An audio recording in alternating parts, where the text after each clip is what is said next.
Assalamualaikum warahmatullahi wabarakatuh. Salam sejahtera bagi kita semua. Shalom, Om Swastiastu, Namo Buddhaya, salam kebajikan. Hai teman-teman, perkenalkan nama saya Lili Sagari dengan nomor induk mahasiswa C14012210003. Saya berasal dari kelompok besar Gatamala Sadina dan kelompok sedang Wirasena Ardaya. Jadi di video ini saya akan menjelaskan tentang Pancasila sebagai ideologi negara. Sebelumnya, apa sih arti Pancasila dan ideologi? Pancasila berasal dari bahasa Sanskerta, yaitu panca dan sila. Panca berarti 5 dan sila berarti asas. Jadi, Pancasila merupakan rumusan dan pedoman kehidupan berbangsa dan bernegara bagi seluruh rakyat Indonesia. Sementara kata ideologi berasal dari bahasa Yunani yang terdiri dari dua kata, yaitu idea dan logos. Idea berarti gagasan, cita-cita atau konsep, sementara logos artinya pemikiran. Jadi, secara etimologi, ideologi berarti ilmu yang meliputi kajian tentang asal-usul dan hakikat ide atau gagasan. Jadi, Pancasila sebagai ideologi negara adalah sebagai pemersatu masyarakat dan pengarah motivasi bangsa untuk mencapai cita-cita. Dan Pancasila sebagai ideologi negara secara lebih luas adalah visi atau arah tujuan kehidupan berbangsa dan bernegara di Indonesia.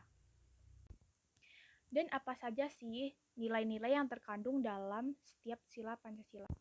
Dalam sila pertama, yaitu ketuhanan yang Maha Esa, mengandung nilai bahwa negara yang didirikan adalah sebagai pengejawantahan tujuan manusia sebagai makhluk Tuhan yang Maha Esa.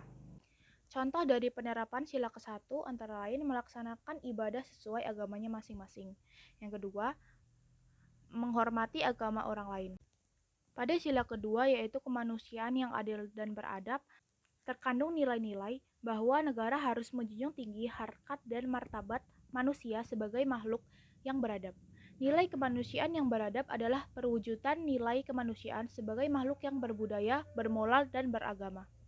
Contoh dari penerapan sila kedua antara lain tidak membeda-bedakan manusia berdasarkan suku, agama, warna kulit, tingkat ekonomi maupun tingkat pendidikan. Yang kedua, membela kebenaran dan keadilan.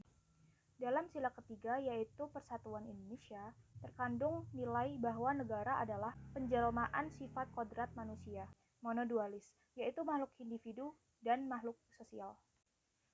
Contoh penerapan dari sila ketiga antara lain cinta tanah air dan bangsa dengan menggunakan produk dalam negeri. Yang kedua, mengutamakan kepentingan bersama di atas kepentingan pribadi atau kelompok. Sementara pada sila keempat, yaitu kerakyatan yang dipimpin oleh hikmat kebijaksanaan dalam permusyawaratan perwakilan, mengandung bahwa hakikat negara adalah sebagai bentuk sifat kodrati manusia sebagai makhluk individu dan makhluk sosial. Negara adalah dari dan oleh rakyat. Contoh dari penerapan sila keempat antara lain ikut serta dalam pemilihan umum, melaksanakan hasil keputusan dan berdasarkan musyawarah dengan niatan dan perbuatan baik dan dengan rasa bertanggung jawab.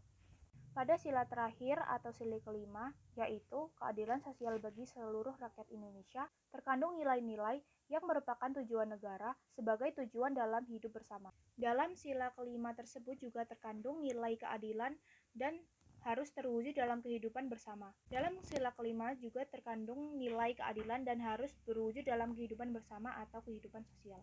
Contoh dari penerapan sila kelima antara lain menghormati hak asasi orang lain beserta kewajibannya dan berbuat adil pada siapapun tanpa pilih kasih. Dalam buku Pancasila sebagai Ideologi dan Dasar Negara oleh Ronto, fungsi Pancasila sebagai pandangan hidup bangsa atau way of life mengandung makna bahwa semua aktivitas kehidupan bangsa Indonesia sehari-hari harus sesuai dengan sila-sila dari Pancasila. Cukup sekian yang dapat saya sampaikan. Jika ada kesalahan, saya mohon maaf dan terima kasih.